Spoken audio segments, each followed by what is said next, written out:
열애께서 가섭에게 법을 부촉한 이래 마음으로서 마음의 도장을 찍어 마음과 마음이 다르지 않았다. 열애께서 가섭에게 법을 부촉했다. 무슨 말이에요? 열애의 상수제자가 가섭이잖아요. 그래서 가섭과의 일화가 있죠. 그 뭐죠? 그 영산회상에서 꽃을 들어 보이니 가섭만이 이렇게 미소를 띄어가지고 그때 법을 전했다. 또, 다자탑전 분반자라고 해서, 이제 설법하는 거기에 이렇게 옆자리를 비워가지고 거기에 앉혔다는 거예요. 자기 바로 옆자리에다가. 석가모니 부처님이 가섭을, 그 삼초전심. 그래가지고 그렇게 해서 법을 전했다. 또 곽시쌍부라고 해갖고, 이제 부처님 돌아가셨는데 이제 가섭이 좀 늦게 왔어요. 근데 발을 갖다가 불쑥 내밀었다. 이제 관 밖으로. 그래가지고 법을 전했다. 그래서 세 군데서 법을 전했다고 그래요. 근데 그걸 가섭한테 전했다고 하거든요. 이제 이런 것들은 이제 예를 들면 이제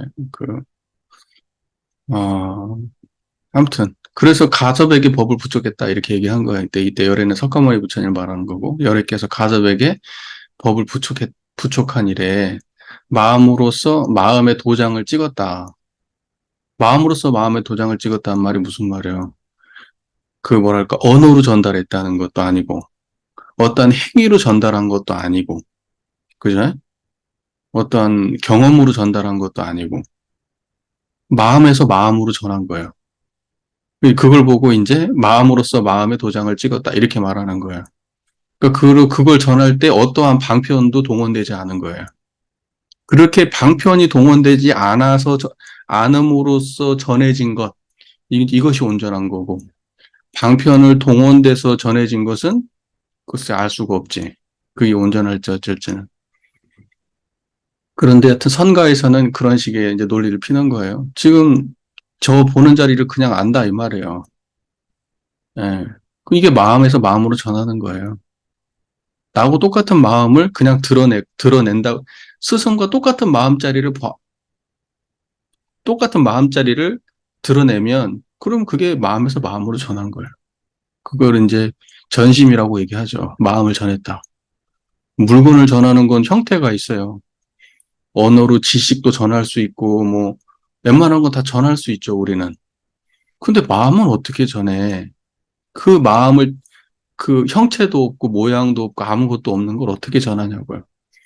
예. 이제 이런 걸 전하는 걸 전심이라고 하는 거예요. 그래서 이제 여러 가지 방편을 동원하는 것이죠. 예. 그러니까 방편은 본질은 아니고, 그것이 그것이야라는 걸 알려주는 하나의 모든 손가락에 불과한 거죠. 다양한 손가락. 사람들은 이제 손가락만 따지는 거죠. 저 손가락이, 지금 어느 방향을 가리키고 있는지 하면서 막 지금 오른쪽인지, 살짝 위쪽이 아니야, 살짝 아래쪽이야. 아니, 동쪽이야, 왼쪽이야. 아니야, 저 손가락은 여자 손이야, 남자 손이야. 손가락은 지금 가운데 손가락이 아니고 위에 손가락이야, 두꺼운 손가락이야, 얇은 손가락이야. 흑인이야, 백인이야. 이제 이러고 앉아 있는 거예요. 그게 사람들이 그 법을 가지고 분별하고 앉아있는 모습이지, 실제로 그 손가락은 아무것도 아니에요. 지금 이것은 문제가 아니야. 이걸 통해서 말하고 싶은 그게 본질이거든? 걔는 어차피 언어가 아니야. 네. 지금 여러분들께서 지금 마음이 드러나셔야 돼요. 네. 그러니까 일정 부분 양을 쭉 거쳐가면 스스로 자각하게 돼요. 쭉, 그냥 몇 마디의 말 가지고 그냥 알아지지 않아요. 그렇게 알아지면 진짜 대단한 사람들인 거예요. 근데 내가 볼 때 불가능해. 어느 정도 일정량이 지나야 돼. 시간도 지나고, 또 공부의 양도 지나. 그러다 보면 공통점이 나와요. 그 수많은 언어가 가리키는 공통 지점이 있어. 수많은 깨달았다고 하는 사람들이 이야기하는 공통 지점이 있다고. 근데 그거에 대한 감이 온다고. 그러면서, 이건가? 저쪽에서는 아니라고 했는데, 그럼 아닌가? 이건가? 아니라는데 아닌가? 이러면서 왔다 갔다 하다가 어느 순간 보니까 일관되게 맞아지는 부분들에 대해서 감이 생기기 시작해요.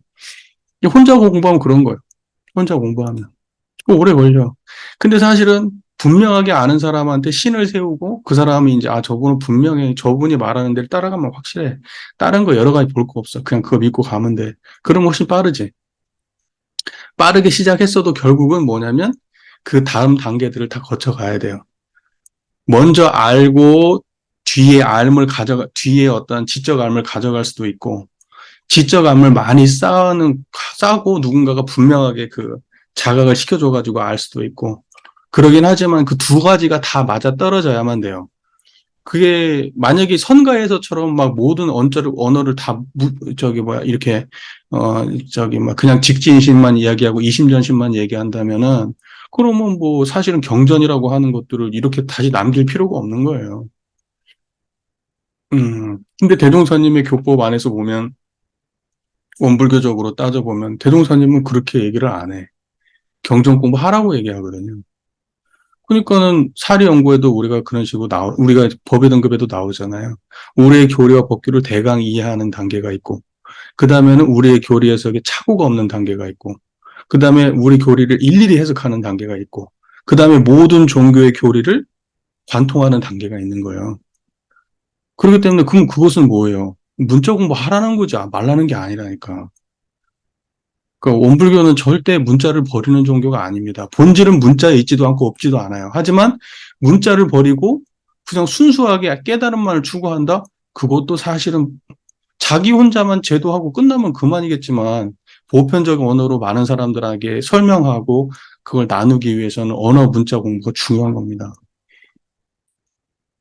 왜냐하면 그 말로 할 수 없는 것들을 다 말로 설명해놨거든요. 성자들이. 그게 되게 역설적인 건데. 음. 자, 그래서 그걸 보고 마음으로써 마음의 도장을 찍는다. 그래요. 그거 맞아. 그러고 탁 인가하다고. 근데 거기가 뭐냐고. 뭔지 알 수 없어. 근데 아는 사람들끼리는 알아. 인가해준 사람도 그 자리를 알고, 인가받은 사람도 그 자리를 알아. 거기다가 도장을 팍 찍는다고. 그거 맞다고. 여러분, 농수산물 이런 거 보면 도장 같은 거 탁탁 찍잖아요. 몇 등급 이렇게 탁탁탁 찍고 심지어는 육류 같은 거 가공하는 거 TV 본 적 있어요? 그거 도장 다 찍어요. 예. 그런 식으로 인가한다고요. 인증 제품이라고. 그러니까는 지금 이 이야기를 듣고 있는 거기가 확 도장 찍혀야 돼요. 그 자리가 맞다고 인가받아야 돼. 그게 이심전심이에요. 그래서 우리가 그럼 공부를 끊임없이 해가는 이유는 뭐냐. 어느 정도 일정량을 계속 아는 것 같아도 계속 또 하는 이유는 뭐냐. 그것이 미미하기 때문에 그래요. 미미하기 때문에. 또 보고 또 보고 또 봐야 그게 분명해지고, 그 다음에 내가 알고 있었다고 생각한 것들이 아닌 경우도 많아요. 사실은 체험적 이해는 없는데 이 머릿속으로 알고 있는 것을 알고 있다고 착각해가지고 그런 경우가 많아. 초반에는 거의 그래. 초반에는. 왜냐면 이해가 되거든. 이해가 돼. 설명이 정확하면 이해가 돼. 그리고 체험도 전혀 없지도 않아. 근데 그게 유지되는 체험도 아니고. 그러니까 막 섞여가지고 뭔가 막 이렇게 뒤죽박죽이야. 그런데 이제 공부를 꾸준히 해가면 명료해져요, 가리가. 가리가 쫙쫙 타진다고. 그렇게 가리가 쫙쫙 타져야만, 그래야만 법문을 봐도 분별할 수 있고, 사람들한테 설명할 때도 잘할 수가 있고, 또 잘 아는 사람과 잘 모르는 사람을 판단할 수도 있어요. 예, 그러니까는 항상 얘기합니다. 즉, 알았다고 한 게 끝이 아니야. 계속 하는 거예요. 대종사께서 3대력은 끝이 없다고 말씀하시는 거예요. 그래서. 불보살이 된 이후에도 공부 멈추지 않아요. 자, 마음과 마음이 다르지 않다. 예, 그래서 마음으로서 마음의 도장을 찍어 마음과 마음이 다르지 않았다. 석가모니 부처와 가섭이 그랬고, 가섭 이후로 28대 조사, 인도의 28조사, 그 다음에 중국으로 넘어와서 6대 조사까지 전부 다 뭐냐면 다르지 않은 거예요. 예, 그러니까는 지금 여러분과 저의 마음이 다르지 않은 지경이 있어요. 생각 차원에서는 다르고, 경험도 다르고, 뭐, 모든 게 다 다른데, 살아온 것도 다르고, 가치관도 다르고, 뭐, 천차만별로 다른데, 그런데 그 모든 다름을 드러내는 자리는 다르지 않다는 거예요. 그게 본질이에요. 예. 이제 그걸 깨닫는다고 하는 거예요. 자, 그 다음 볼게요. 허공에 도장을 찍으면 도장 무늬가 나타나지 않고, 사물에 도장을 찍으면 도장은 법이 되지 않는다. 허공에다가 도장을 찍어. 허공이라고 생각해서 허공에 도장을 찍어. 근데 그 허공은 무늬가 나타나지 않는다. 이렇게 말했어요. 그건 지금 여기서 말하는 허공은 깨달음의 경지를 말하는 게 아니고, 지금 눈에 보이는 허공을 말하는 거야. 네. 이것은, 여기에는 도장이 나타나지 않는다는 말은 뭐냐면, 이건 인가할 수 없는 물건이라고요. 이 허공은. 그리고 또 사물에다 도장을 찍으면 도장은 법이 되지 않는다. 사물은 법이 아니지, 현상이지. 본질이 아니잖아요. 그러니까 사물에다가 도장을 찍으면 법이 되지 않아요. 사물에다가 도장을 찍는다고 사물을 법이라고 생각하면 그거는 깨달음하고는 전혀 관계가 없는 거죠. 그냥 아르말이고 과학적 사고죠. 예. 무슨 말인지 이해가 되시죠? 예. 그러므로 마음으로서 마음의 도장을 찍어 마음과 마음이 다르지 않으니 도장을 찍는 것과 도장이 찍히는 것에 모두 일치하기 어렵다. 결과적으로 얘기하면은 어떤 것도 우리가 지금 허공이라고 이야기하는 이런 빈 공간도 그것도 진짜 허공은 아니고 진짜 빈자리가 아니고 물건으로 드러나 있는 우리가 경험되어지는 어떤 것도 사실은 다 법이 아니고 그렇기 때문에 오직 이 마음자리로서 도장을 찍어서 마음과 성인의 마음과 그것을 미리 깨달은 사람과 그 다음에 그 이후에 깨달은 사람이 그 똑같은 마음자리를 이어간다고 하는 것이 그렇게 간단한 일이 아니라고. 그 눈에 보이고 경험되는 거면 너무 쉬운 일이잖아요. 그죠? 경험되는 거면 너무 쉬운 거 아니야? 근데 이건 미미하다고. 그래서 도장을 찍는 것과 도장이 찍히는 것 모두 일치하기가 어렵다. 보세요. 그래, 도장을 찍는 것과 자, 보세요. 도장을 찍는 것과 도장이 찍히는 것. 찍는 것은 뭐예요? 도장을 찍는 것은 뭐예요? 그것이 도장을 찍는다고 하는 것은 그것이 그것이야. 라는 거예요. 그게 도장을 찍는 거예요. 그거 맞아. 도장을 찍는 거잖아요. 도장을 찍히는 것은 뭐예요?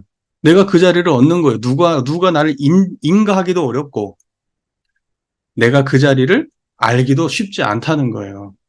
그게 도장을 찍는 것도 어렵고, 도장을 찍히는 것이 모두 일치하기가 어렵다. 인가하는 사람과 인가받는 사람이 일치하기가 어렵다고. 마음과 마음을 심심을 전할 때는. 무슨 말인지 이해가 되시잖아요? 네. 그러므로, 얻는 자가 적다. 얻는 자가 적다. 얻는 자가 적대요. 여러분, 얻었어요? 얻어야지. 얻어야지. 얻는 자가 적지만 얻어야지. 얻는 자가 적은 이유는 그걸 구하는 사람이 적어서 그런 것도 있어요. 막상 보면, 얻는 자가 적다. 이렇게 얘기하지만, 노력하는 사람이 정말로 그 법을 바르게 구하는 사람이 막상 얼마 없어요. 솔직히 말해서 얼마 없어요. 그러니까 많을 수가 없어요. 대부분은 그거 안 구하고 살잖아. 대부분은 먹고 있고, 성공하고, 뭐하고, 뭐, 갖고, 뭐, 자랑하고, 뭐 이런 것들 얻잖아요. 출가를 해서도 깨달음을 구하지 않아. 처음에는 다 같이 시작을 하지. 그런데 어느 정도 지나고 나면 이제 깨달음 외의 것들을 구하지. 지식을 구하기 시작하고, 인연을 구하기 시작하고, 자리를 탐하기 시작하고, 이제 아주 추잡하게 올라가면 이제 먹고 사는 걸 탐하기 시작하지. 생존. 어떻게 하면 돈을 벌 것인가? 어떻게 하면 내가 여기서 쫓겨나지 않고 돈을 많이 버는 곳으로 인사를 잘 받을 것인가? 이제 이렇게 생각하면 이제 갈 때까지 간 거지, 그거. 음, 여기 교무화 하면 안 돼요. 그러면 다른 거 하셔야지. 네. 그래서 생각보다 얻은 자가 별로 없어요. 네. 막상 공부하자 그러면 나서는 사람 없어요, 별로. 마음속에 하고 싶은 욕구는 누구나 있지. 근데 그런 욕망들이야. 아니, 공짜로 준다고 그러면 누구나 받겠지. 근데 그거 하기 위해서 이만큼의 시간을 투자합시다 그러면 그 시간을 뺄 사람이 없다고. 다른 핑계가 항상 앞서 있어요. 다른 핑계가. 나 이 일도 해야 되고, 저 일도 해야 하고, 이 공부도 해야 하고, 저 공부도 해야 하고, 이거 하고, 이것도 해야, 놀아야 되고, 저것도 해야 되고. 그러면서 항상 2순위, 3순위예요. 구하는 자가 생각보다 없습니다. 예. 자, 그러나 마음이 없음이고, 얻는다면 얻음 없습니다. 우리가 마음이라고 하면, 마음이 뭐냐? 우리가 마음이라고 하면 마음이 뭐냐? 그 청정한 거, 아무것도 없는 거, 빈 거, 그게 마음이에요. 그러니까, 마음이라고 하면 얻은 거 없는 걸 마음이라고 하는 거예요. 없는 게 마음이지, 뭐, 있는 건 마음 아니라고. 여기서 말하는 마음이라는 것은. 그리고 내가 무언가를 깨달았다, 얻었다, 그러면 그것은 반드시 아무것도 없는 걸 얻어야 얻은 거야. 무언가가 있는 걸 얻었으면 얻은 게 아니야. 그러면서 사람들이 이제 자선을 열심히 하고 난 다음에, 아, 나 뭔가 좀 체험한 것 같아가지고, 막 이런저런 체험을 했어라고 줄줄줄 읊어대면, 그러면 그냥, 그, 그, 진짜 마음자리를 본 게 아니고, 엉뚱한 체험을 한 거예요, 그냥. 맛있는 밥 먹은 거예요. 특별한 밥 먹은 거하고 똑같은 경험을 한 거예요. 예, 못 보던 곳을 본 거예요. 예, 안 경험해 보던 걸 한 거예요, 그냥. 그거하고 똑같이 하나요? 수상행식? 예를 들면은, 뭐, 여러분, 만약에 기적 체험을 했다, 느낌이잖아요. 예. 그럼 느낌에 속하는 건데, 그 깨달음 아니잖아요? 그리고 뭔가 특별한 상상을 했어. 부처님을 만났어. 대종사님을 만났어. 그럼 뭐 생각한 건데? 그러고 나서 또 뭔가 이치를 깨달았어. 그래가 보니까, 이 우주가 뭐 움직이는 것 같고, 뭐 한 것 같아. 그것도 그냥 생각한 거 아니에요. 뭔가. 그리고 이제 눈 감고 나니까 무슨 귀신도 보였어. 이게 귀신이 보였어. 막, 그리고, 천련이 뚫려가지고 내가 뭐 외국에서 무슨 일이 발생하는지를 알 것 같고, 사람이 오는 걸 알 것 같고, 미래가 어떻게 된 걸 알 것 같고, 막 그래. 그거 다 경험이잖아. 색수상식으로 된 경험. 남들이 경험하지 못하는 경험. 그냥 남들이 경험하지 못하는 특별한 경험이잖아. 신기한 경험이잖아. 좋은 경험. 좋은 건지 안 좋은 건 모르겠지만 아주 긍정적으로 표현해서 정말 남들이 경험하지 않은 특별하고 좋은 경험이라 하더라도 경험이잖아. 사라지고 없잖아요. 내가 화날 때 요란하고 어리석고 그런 마음이 날 때고 청정함을 드러낼 수 있냐고. 번뇌를 사라지게 못하는 어떤 것도 깨달으면 안 돼요. 예, 그러니까 번뇌를 멸진이라고 하잖아요. 번뇌가 다하지 않도록 번뇌를 없앨 수 없다면 그 깨달음은 깨달음이 아니야. 어, 어떤 것을 얻었다 하더라도. 어, 그러니까 청정한 거 이것밖에 없어. 청정한 것밖에 없어. 이 자리에 알면 번뇌 없거든요. 이건 분명하거든. 그러니까 이걸 해보면 체험적으로 분명하니까. 예, 그리고 모든 경전들이 그렇게 말씀하고 계시니까. 어. 그러니까 얻음 없는 이 청정한 자리를 얻어야 그게 마음을 안다, 이렇게 얘기하고, 깨달음을 얻었다, 그렇게 말하는 거예요. 얻을 거 없는 이것을 얻었을 때 얻었다, 그러는 거예요. 어떤 것, 다 이거 말고 다른 걸 얻은 건 아무것도 얻은 게 아니에요. 예. 그러니까 여러분들 뭐 수행을 한다, 뭐 한다 그러면 대단하게 수십 년 수행을 했다, 뭐 어쨌다, 뭐 유명하다, 어쨌다 소용없어요. 몇 마디만 나와보면 견적이 바로 나와요. 그래서 선생님의 깨달음은 뭡니까? 뭘 깨달으셨습니까? 그러면 이제 막 내가 해보니까 뭐 빛을 받고 막 이런 얘기 하잖아요? 그러면 경계를 만나신 거네요. 색경계를 만난 거 아닙니까?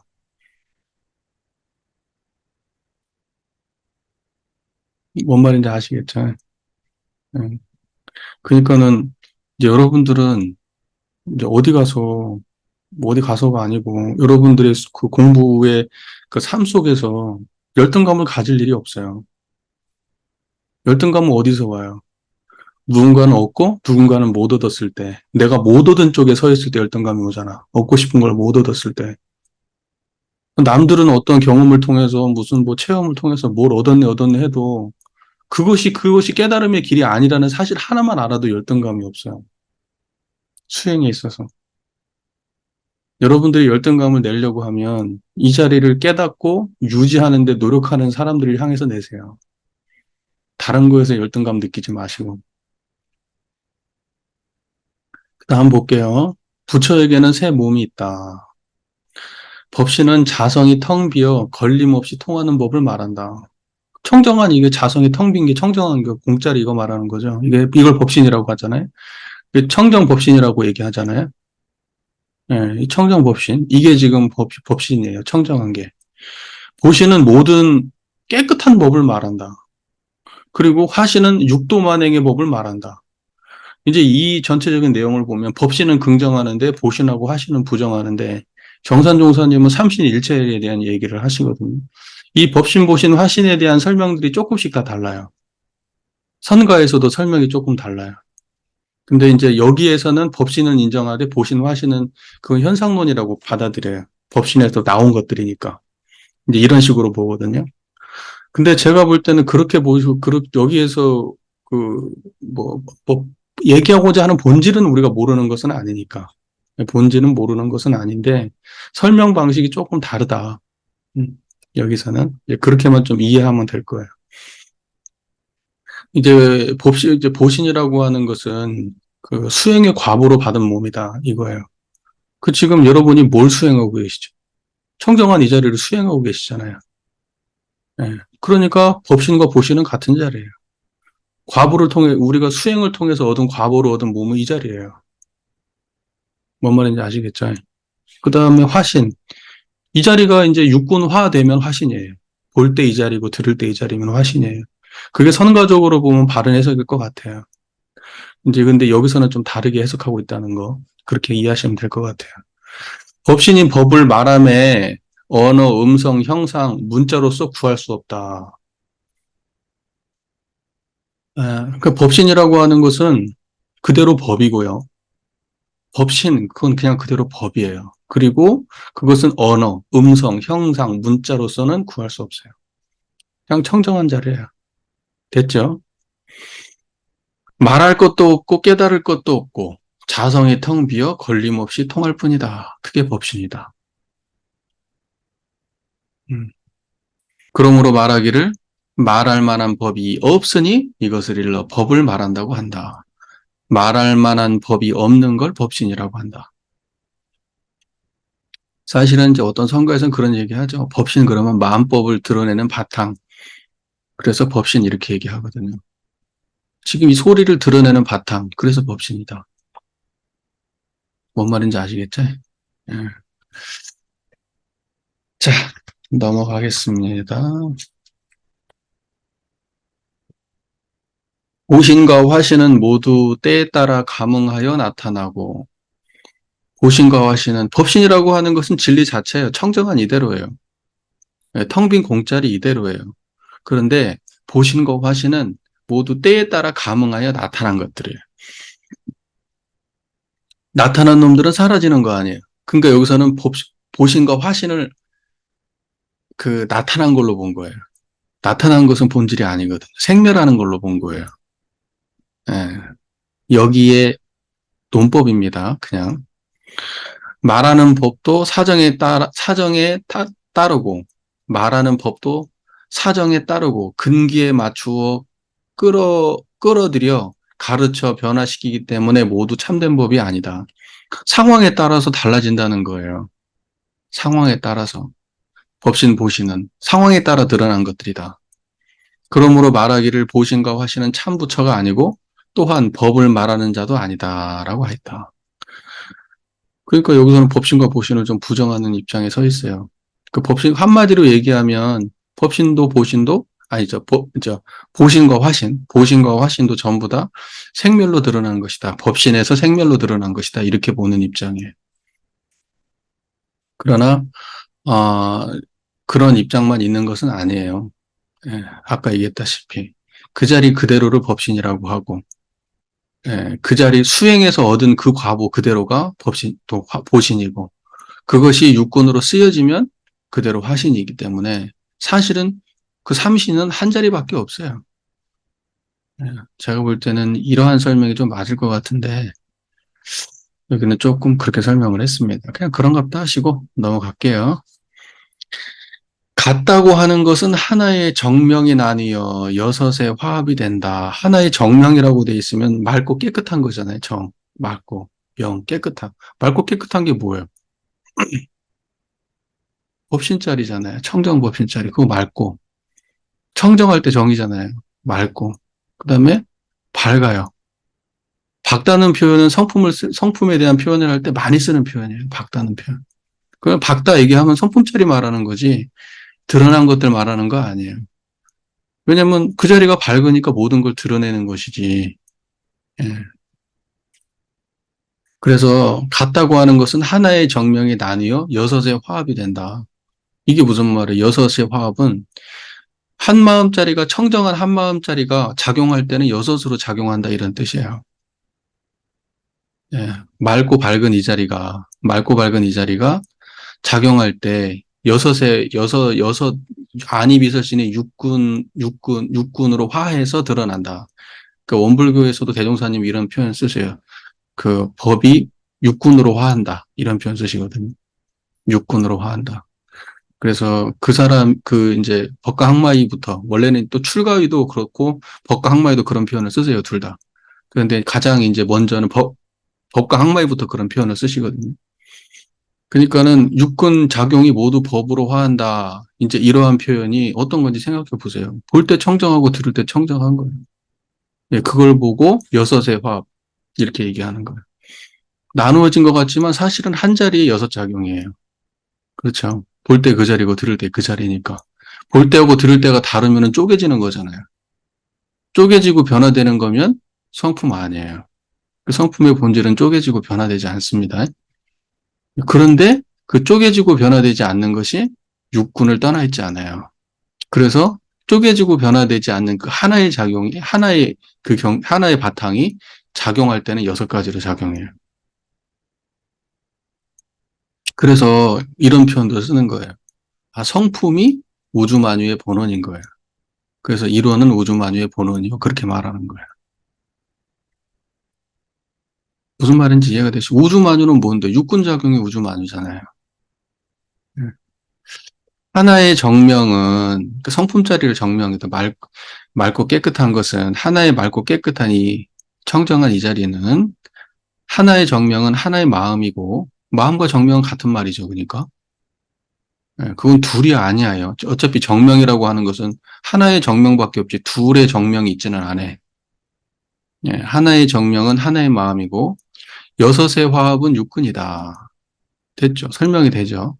한 마음으로 육군을 쓴다. 자, 보세요. 이 육군이 각각 경계와 합하니, 눈은 색깔과 합하고, 귀는 소리와 합하고, 코는 냄새와 합하고, 혀는 맛과 합하고, 몸은 감촉과 합하고, 의식은 만법과 합한다. 그리하여 그들 사이에 육식이 생기니 모두 더하여 18개가 된다. 이거 여러분 잘 알죠? 육군 12처 18개. 여러분 학교 다닐 때 뭐 다 공부했던 내용이니까. 이것은 이제 통틀어서 뭐예요? 존재 세계 전체를 표현하는 말이에요. 육근 12처 18개. 만약 18개가 있지 않고 여섯 화합이 모두 하나의 정명임을 밝힌다면 하나의 정명은 곧 마음이다. 그래서 우리가 조견, 오온, 계공, 오온도 공화인데 18개가 공화인 거예요. 어떤 의미로 18개가 공화다는 거예요? 볼 때 청정하다는 뜻이에요. 들을 때 정명을 떠나지 않는다는 거예요. 말할 때도 정명을 떠나지 아니하고 생각할 때도 정명을 떠나지 않는다는 거예요.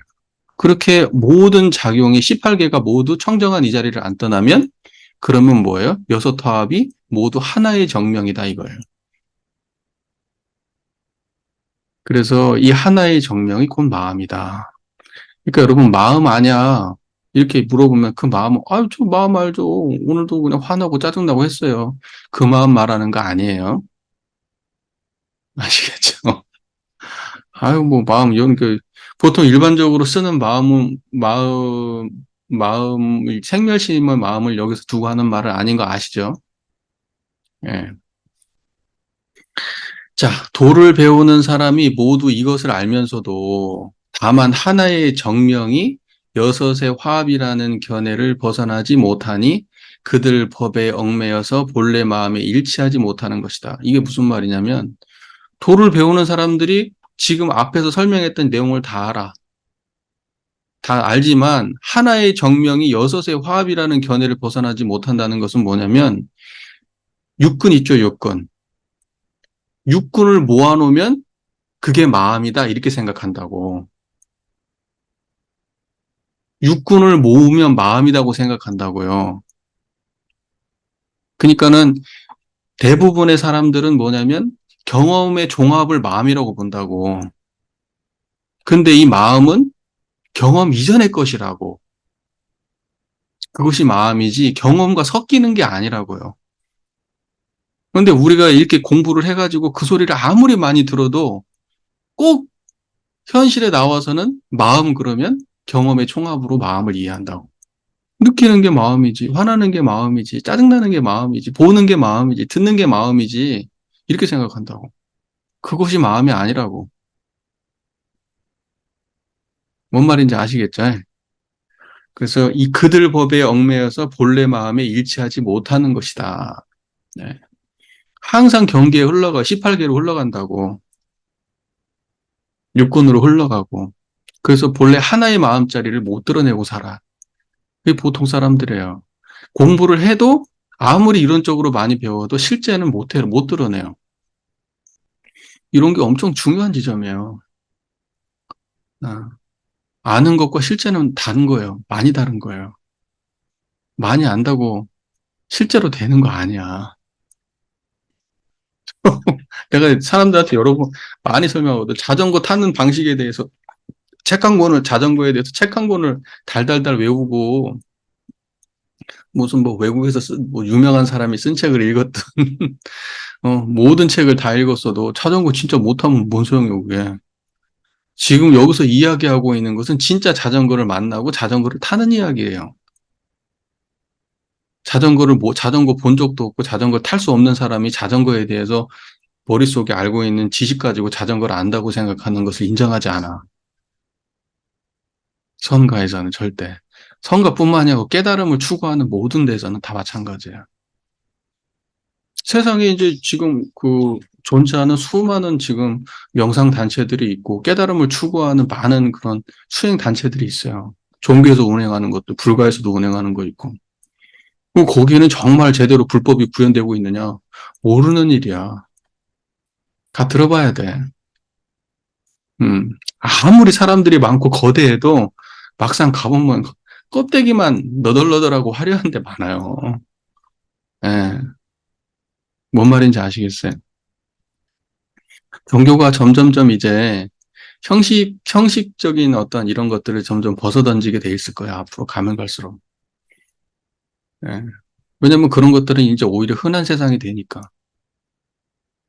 그러니까 진짜 법을 누가 제대로 갖추고, 수월하고 바르게 그 법을 갖다가 이렇게, 제대로 가르쳐 줄 수 있는가. 이제 이게 가장 중요한 관건이 돼야지. 네. 빨리 정신 차려야 돼요. 예. 외현을 허접하게 하라는 얘기는 아니야. 신경 써야 되겠지. 하지만 그게 본질은 아니라는 거야. 이제 그걸로 되는 시대가 아니라고 앞으로 계속. 종교의 외연은 사람들한테 매력을 못 줘요.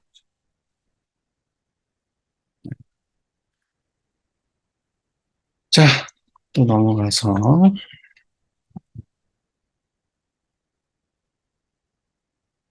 이 황벽어록 전신보변은 그냥 길이, 본문이 계속 이어져 있어요. 그냥, 뭐 주제별로 뚝뚝 끊어져 있지가 않아. 예. 근데 이게 전신보배나 이 황벽어록은 완능록이나 전신보배 이런 황벽어록들을 상당히 조계종에서 중요하게 생각하는 그런 경전에 속합니다. 굉장히 중요하게 봐요. 설명이 아주 잘 되어 있다고 얘기하고 그 다음에 이제 이걸 배우라는 사람하고 대화잖아요. 근데 배우라고 하는 인물이 아주 뭐랄까 그 하여튼 고위공직자인 거예요. 당나라 고위공직자. 그러니까는 아주 초지식인층이지, 초지식인층. 그러다 보니까 이런 걸 갖다가 이제 그 언어로 문자로 정리할 때도 상당히 뭐랄까, 정리를 잘했다고 이야기하는 거예요. 잘 되어 있다. 왜냐면 똑같은 거라도 우리 온불교도 마찬가지거든요. 대종경을 편찬할 때 이제 수필했던 것이 어 있어요. 다른 분 내가 누구라고 이름은 안 밝히겠지만 계신데 그분이 수필해 놓은 거 읽어보면 좀 이상해요. 네, 좀 이상하더라고. 그러니까는 그런 게 있어요. 왜냐하면은 그 똑같은 걸 앉아서 들어도 그 듣는 사람의 수준에 따라서 다른 거예요, 그게. 예. 그렇게 천차만별로 다른 거예요. 근데 이제 이 완능록이나, 이 황벽오록이 배우가 이걸 갖다가 이렇게 정리했다는 면에서 사실은 굉장히 잘 정리되어 있다고 이야기하는 본문이에요. 그러니까 이걸 아마 한문을 보는 사람 입장에서 그럴 것 같아요. 우리는 이제 이걸 한글 풀이로 되어 있는 걸 보기 때문에 그렇게 큰 차이를 못 느끼겠어요. 그 전에 했던 것과. 그러나 이제 이걸 한문으로 보는 사람들은 아마 이제 그런 차이가 좀 있지 않을까. 저도 이렇게 보면 약간 그런 느낌이 있어요. 예, 저도 뭐 잘은 모르지만 아마 그렇지 않을까 생각해 봐요. 자, 여러께서 세상에 나타나셔서 일승의 진법만 말씀하려 하셨다면 일승이 뭐예요? 이게 이제 법화경에 나오는 건데 일승, 일법승, 일불승 이렇게 얘기가 나오거든요. 그 청정한 이 자리를 말하는 거예요. 그 불지를 일법승이라고 그 부처님의 깨달음의 경지를 그걸 일승이라고 말하는 겁니다. 하나의 탈 것이에요. 예. 그러니까 지금 한 마음을 다르게 표현한 거예요. 일심을 다르게 표현하면 그게 일승이에요. 예. 모든 중생이 거기다 타 있잖아요. 우주만유가 다 거기에 올라타 있단 말이에요. 그걸 다 싣고 있는 큰 수레가 그게 일승이에요. 여러께서 세상에 나타나셔서 일승의 진법, 진짜 진실되고 참된 이것만 말씀하려 하셨다면 중생들은 믿지 않고 열애의 법을 비방하여 고통의 바다에 빠졌을 것이다. 방편을 쓰지 않고 정말로 이것만 말하면 중생들은 도저히 못 믿을 것이다. 저도 공부하면서 처음에 공부할 때 여러분 그런 생각 안 했어요. 깨달으면 뭔가 대단해야 되고 특별해야 되고 뭔가 진짜 남이 할 수 없어야 되고 정말 뭔가 그런 건 줄 알았거든요. 나중에 보니까 너무 허망하더라고. 허망한데 시원하더라고. 네. 그러니까는 이런 걸 모르는 사람들, 밖으로 구하는 사람들이 볼 때는 그 부처님 그렇게 위대하시고 대단하고 최고의 깨달음을 얻었다고 하는데 그게 설마 이런 거였을까? 이제 이렇게 되는 거야. 그래서 그러한 이야기들이 많이 나오는 거예요. 그 선가에. 어. 사람들이 이 이야기를 하면은 안 믿는다는 거야. 비방을 한다는 거야. 어? 그래서 정법 비방하지 마라 그런 얘기들이 많이 나오는 거야. 어떤 사람들이 비방해요, 주로? 아무것도 모르는 사람은 비방 못 해요. 아무것도 모르는 사람은 비방할 줄도 몰라요. 어떤 사람이 비방해요? 예, 학문으로 공부한 사람들이요. 경전 많이 보고 머리로 공부한 사람들.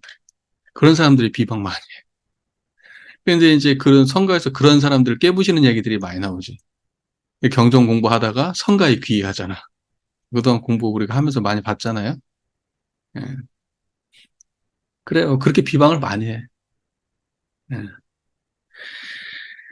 자, 만약 전혀 말씀하시지 않는다면 중생들의 탐욕에 떨어질 것이니 중생을 위하지 않는 것이고 묘환도를 가벼이 버리는 것이다.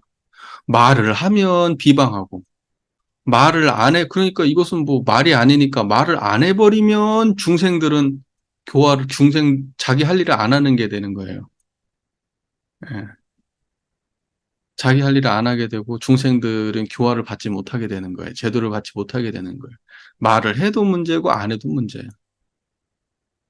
그리하여 드디어 방편을 만들어 삼승이 있다고 말씀하셨으니 이거 이제 법화경에 나온 내용이에요. 법화경 아세요? 나중에 이제 저희 그 한번 읽어볼 텐데. 아니 이제 큰 집에 불이 났어요. 부잣집에 불이 났는데 아이가 세 명이 놀고 있어요. 내가 얘기했던 것 같은데. 그래가지고 그 아이들이 이제 그 세 명이 거기서 놀고 앉아 있으니까 나오라고 하는데 애들이 거기 놀이에 빠져가지고 나올 생각을 안 해. 암만 불러도 불이 뭔지도 모르니까 아무 생각이 없잖아. 그냥 지가 앞에서 놀고 있는 것만 생각하지. 그 세 아이를 불러내기 위해서 얘들아 여기 지금 니네들한테 엄청 멋진 수레가 있어. 저기 뭐야 소가 끄는 수레, 뭔 수레, 뭐 멋이 끄는 수레 해가지고 이 수레 수레 타고 수레를 니네들한테 줄 테니까 수레 타고 놀자 그러니까 애들이 거기 집에서 나왔다는 거야. 근데 그게 궁극의 수레가 아니었다는 거야. 그 수레 세 가지가 삼승이에요. 삼승. 그러니까 불난 집에서 당장 끄집어내기 위해서 왜냐면 죽으니까 그거 놔두면 큰일 나니까 당장 끄집어내서 방편을 설을 한 거야. 방편설이 뭐겠어요? 복도 얻을 수 있다. 행복해질 수 있다. 어? 이것도 얻을 수 있다. 이것도 잘 풀린다. 이거 하면 잘 된다. 이런 거 아니에요? 예, 물론 이제 그렇게 하면서 그걸 꼬드겨 낸 거야. 어. 아, 깨달음을 얻으면 이제 그 다음 단계는 이거고, 그 다음 단계는 이거고, 그 다음 단계는 이거고, 막 이제 그런 이야기들을 하고, 이제 그러는 거지. 그런데 결과적으로 그 성문영각 보살이 끝이 아니라는 거지. 그 통합해가지고 사실은 뭐냐면, 그거보다 진짜 완벽한 수레가 있는 거야. 황금으로 장식된 수레가.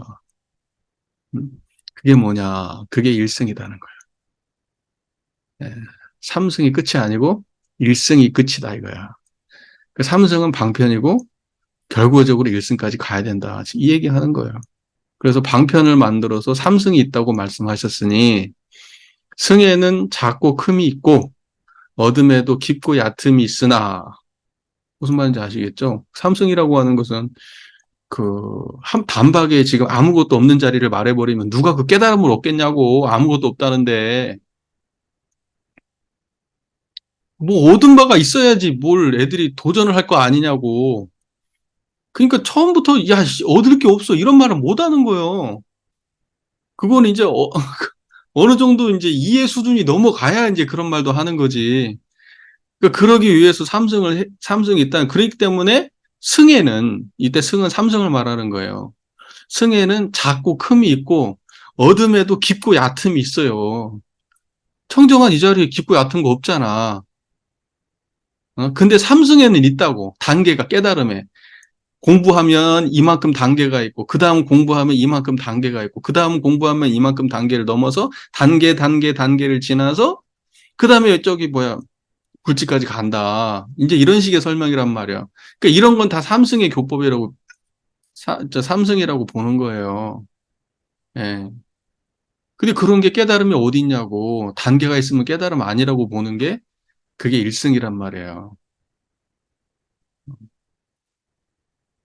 그러므로 오직 일승의 도가 있을 뿐이니 나머지 둘이라면 진실이 아니다라고 한 것이다. 오직 일승만 있으지 나머지는 진실이 아니에요. 됐습니까? 여기까지 이해가 잘 되시죠?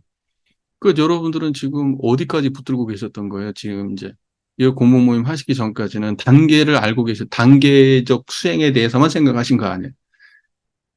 자선을 얼마 동안 하면 어디 정도 되고, 그 다음 하면 어느 정도 되고. 그런데 원불교 교리가 그렇게 돼 있냐고. 그렇게 안 돼 있다니까요. 원불교 교리에 깨달음의 단계를 설명한다고 해서, 저기, 뭐 견성에 대해서 정산정사의 법문도 있고, 있잖아요. 견성에 3단계 있고, 5단계도 있고. 그런데 그 내용을 살펴보면 한 자리밖에 없어요. 만법규일의 소식, 진공의 소식, 묘유의 소식, 대기대용 활용, 다 뭔데, 그게. 사람들은 그것을 단계로 이해한다니까. 단계 아니에요. 단계 아니라고. 한번 얘기해도 소용이 없지. 소용이 없어. 단계 아니라니까. 그런 식의 단계를 말한 게 아니야. 무슨 말인지 아시겠어요? 아니, 어떻게 만법기일하고, 만법기일의 소식을 증거하는 것과 진공의 소식, 묘유의 소식이 다른 얘기예요, 그게? 아니, 어느 정도 공부해보면 아는 얘기 아니에요. 그게 다른 얘기가 아니라는 거. 정산종사님이 성가 법문 많이 보셨어요. 제가 볼 때 많이 보셨어. 네. 제가 보기에 정산종사님이 사람들이 유교 얘기 많이 얘기하잖아요. 유학을 기반으로 했다. 내가 보기에 정사님이 선불교 기반하신 분이야. 내가 보기에 그게 훨씬 더 큰 것 같아, 기반이. 선불교 기반이 훨씬 커. 유교를 기반으로 했으면 그런 법문이 나올 수가 없어. 내가 볼 때. 음. 그 백학명 스님하고 만났을 때 그게 컸던 거예요. 정산종사님도. 네, 상당히. 그때 그 선불교적 영향이. 물론 시작은 그쪽이었지만. 근데 어떤 것도 버리지 않으려고 통합하려고 노력을 하셨지. 통합하려고 노력을 하셨죠. 왜냐하면 대종사께서 그 말씀하신 게 기본적으로 일원은 재불재성이 시민이라고 밝혀주셨거든요. 음. 그렇기 때문에 정산종사께서는 대종사님이란 큰 그 깨달음을 갖다가 그 실현하기 위해서 구체성을 가지고 이제 그 도전을 하셨던 거예요. 통합을 하려고 노력하셨던 거예요. 음.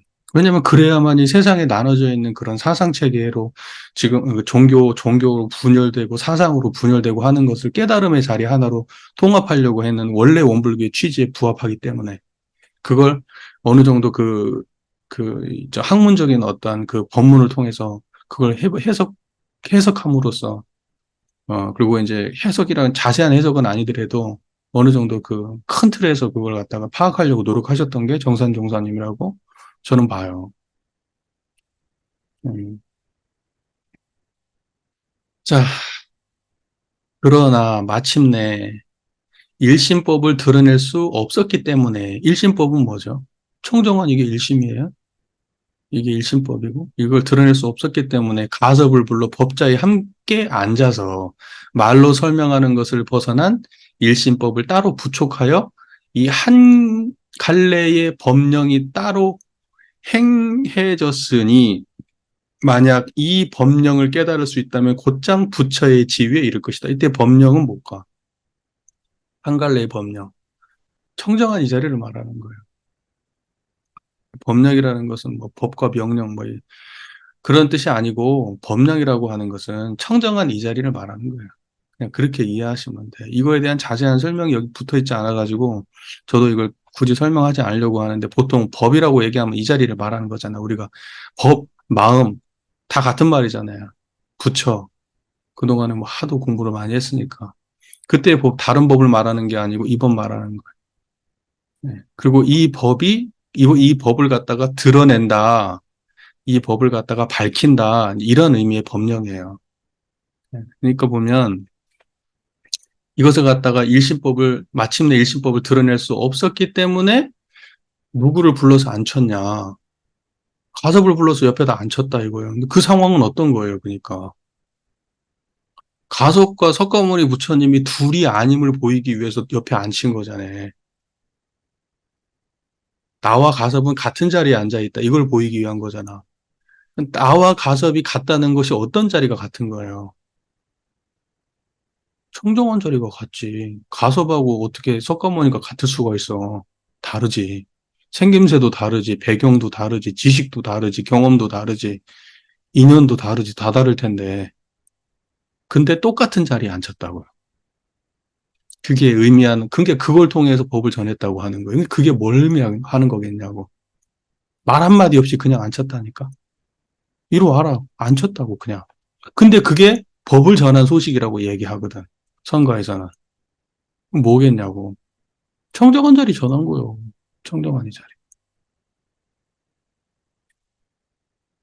그래서 말로 설명하는 법을 벗어나서 일신법을 따로 부촉하여 이 한 갈래의 법령이 따로 행해졌으니 이 법을 따로 행했다 이 말이에요. 내가 이걸 갖다가 전해주는 행위를 따로 했다.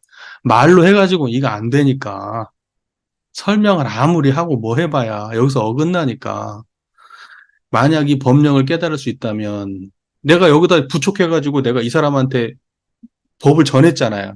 이 내용을 깨달을 수 있다면 곧장 부처의 지위에 이를 것이다. 이렇게 말한 거예요. 석가모니 부처님을 거기다 딱 앉혀놨어. 자, 뭘 전했냐고. 그거 알면 부처의 지위에 올라간다고. 모르는 게 더 이상하지. 이 정도까지 공부하고 모르는 게 더 이상하지. 그것이 바로 전심입니다. 전심이야. 마음을 전하는 법이에요, 그게. 그게 전심법요예요. 마무리는 이렇게 한 거야. 전심법요의 마무리를. 됐습니까? 네. 그러니까는 우리가 오해하지 말아야 될 것. 아, 스승님의 마음이 내 마음과 하나가 됐다. 이심전심. 그럼 이렇게 생각해, 사람들이. 스승님이 어떠한 것을 할지 내가 미리 다 알아. 그래서 눈만 깜박여도 물 갖고 오라는지 알아. 눈만 깜박여도 아, 내가 지금 날씨가 덥다는 걸 알아. 아, 그렇게 하나가 되어야 법이 건넨다. 이렇게 생각하면 망상이라고, 망상. 우리는 그렇게 얘기한다니까? 너무나 당당하게? 그런 설명 안 들어보신 분 계세요, 여기? 안 들어보신 분 있다 그러면 진짜 원불교 메시지에 관심이 없었던 거야. 원불교가 어떤 메시지로 이게 지금 우리 안에서 어떤 메시지들이 왔다 갔다 하는지 그 관심이 없는 거예요. 그런 얘기 많이 해. 신심에 대해서. 그래서 이심전심에 대해서 얘기할 때 꼭 그런 식으로 얘기한다고. 스승님 눈빛만 봐도 저분이 뭘 원하는지 안다는 거예요. 그런 내용이 아니라니까? 그런 내용이 아니야. 내가 뭐 우리 정토랑 부부잖아. 같이 부부로서 이렇게 생활을 하다 보면 정토 표정만 봐도 뭐가 불만 있구나 딱 안다고. 안에 안 좋은 일 있나 보다 안다고. 내가 정토하고 이심전심이다. 이렇게 설명하면 되냐?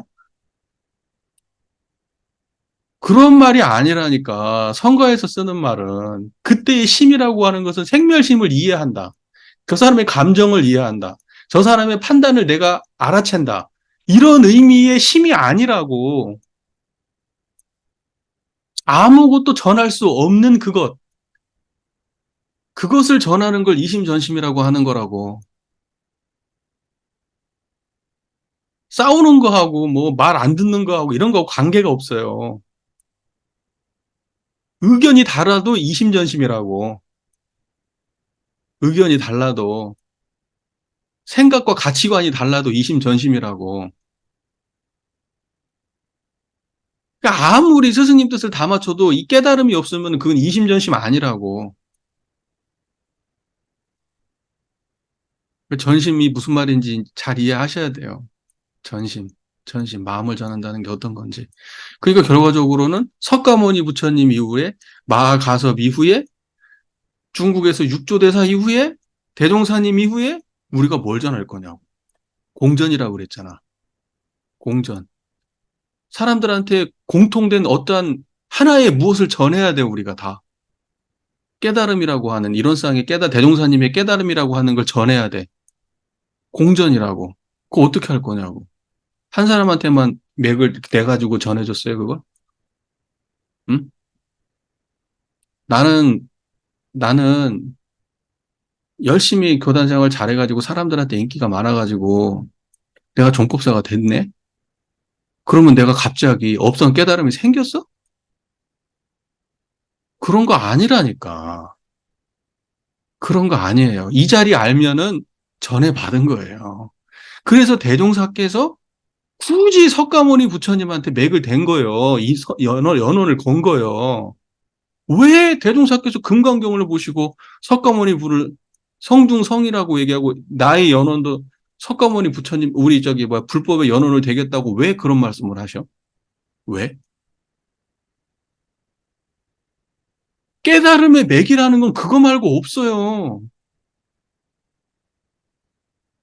그럼 원불교가 불교냐? 아니라니까? 언어가 그러면 불교에서 쓰는 언어만 쓰냐고 원불교에서.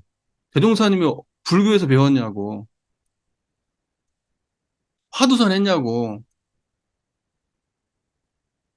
깨달음은 특정한 종교의 것이 아니에요. 특정한 종교에서 잘 밝혔을 수는 있지. 특정한 종교의 언어가 더 훌륭할 수는 있지. 하지만 깨달음은 특정한 종교의 것이 아니야. 불법의 깨달음이 따로 있고, 예를 들면 선종의 깨달음과 화엄종의 깨달음이 그 안에 종파 많잖아. 깨달음의 종류가 다른 게 아니야. 설명 방식이 다른 거지. 뭔 말인지 이해가 되세요? 그런 거라고. 그러니까 원불교는 첫 번째 딱 뭘부터 얘기해? 1호는 우주만유의 본원, 재불재성의 심임, 일체 중생의 본성. 왜 그 얘기를 해? 원불교가 불교면. 1호는 석가모니 부처님의 시민이라고 말해야지. 내 말 틀렸어? 원불교가 지향하는 바는 원불교가 불교의 종파가 되기를 지향하는 게 아니에요. 깨달음을 불교를 넘어서서 보편화시키기 위한 방편으로서의 불법이지, 그 불교에다가 가두면 원불교의 규모를 얼마나 축소시키는 거야, 도대체. 정신 차려야 돼. 정신 차려야 된다고. 그러니까는 이 전심이라고 하는 거, 이 전심에 대한 이해가 없으니까 이런 문제가 발생하는 거예요. 전심에 대한 이해가 생기면 대종사께서 왜 불법에 맥을 대셨는지, 그리고 대종사께서 왜 깨달음의 전제를 그렇게 세 가지로 그렇게 굳이 크게 그 세 가지로 딱 정의를 하고 나머지를 전개하셨는지 수많은 표현이 있는데 그 깨달음을 설명하는 수많은 표현 중에서 왜 굳이 그 단어를 써가지고 설명을 했는지, 그리고 왜 굳이 삼교 회통적인 그러한 사고를 하려고 여기 불교적인 내용도 충분한데 깨달음을 설명하기 충분한데 왜 굳이 오만 것을 다 집어넣어가지고 교법을 만들었는지. 정산종사님은 왜 굳이 불교정전이라고 했던 불교정전으로 나온 것을 그 전에 정전이었거든요. 그 전에 원래가 정전이었어. 그래도 왜 다시 정전으로 돌려놨는지. 그것을 편찬하는 과정에서 왜 그때 당시에 선지님들은 정산종사님과 함께 그것을 그렇게 결단을 내리고 지금의 정전을 다시 만들었는지. 특정한 지역과 특정한 종교와 이런 거에 국한되지 않게 하는 것이 대종사의 본이었다는 주장을 당시에 분들이 하신다고요. 그 이유 때문에 바꾼 거야, 지금. 재불 조사해서 재불 재성으로 바꾼 거예요. 전심에 대한 이해가 없으면 이런 식이 발생하는 거예요. 신심에 대한 오해, 공심에 대한 오해, 신성이라고 하는 그 모든 우리의 모든 사고와 생각과 판단을 가두고 있는 그 신심이라는 그 말, 전심이라고 하는 것이 어떤 말인지 그 본질을 이해 못하니까 이런 일이 발생하는 거예요.